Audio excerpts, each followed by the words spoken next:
ودي زدتو الماء كيفاش كنسخن اللحمينه ما درتهمش ما نسخنش. خوتي حسبوني خوكم واحد من العائله، ما تخلوش ليا، الله يرحم الوالدين. ابناء وبنات مدينه برشيد، هذا ميساج ليكم. حنا مقبلين على شهر الغفران، شهر الرحمه. كاع اللي باغي يدير شي خير واللي في بالو شي خير ولد مدينتكم عبد العالي محتاج لينا. السلام عليكم خوتي، انا كنعاني من المرض ديال الدياليز، صافي كندير 3 الحصات في السيمانه ديال الدياليز، وعندي مشكل في المصران. هي عندك واحد المشكل في مصران كيقولوا ليه كرون. مشيت بغيت نفتح عليه هذا قال لي 12 مليون يطلبوا لي.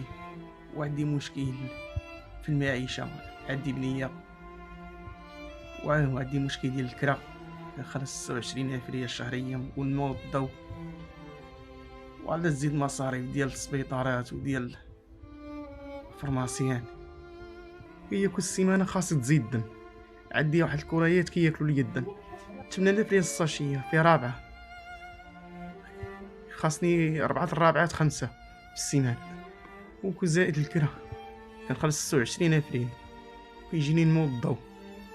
علاش الفرماسي كيتسالي 70000 ريال كل نهار، كيطردوني كل نهار، كيقول لي الصيف خلصنا وانا ما عنديش مناش نخلصهم. والله ناس الخير خلو بالرحمه، ولاد حريز، الناس ديال برشيد، ولد مدينه برشيد عبد العالي كان كيشتغل عامل النظافه في مدينه برشيد.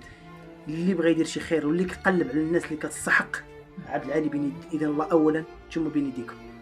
الله يرحم لكم الوالدين اللي شافني ما يتخلاش عليا، الله يجازيكم بخير، وانا خوكم، والله يرحم لكم الوالدين والله يجازيكم بخير.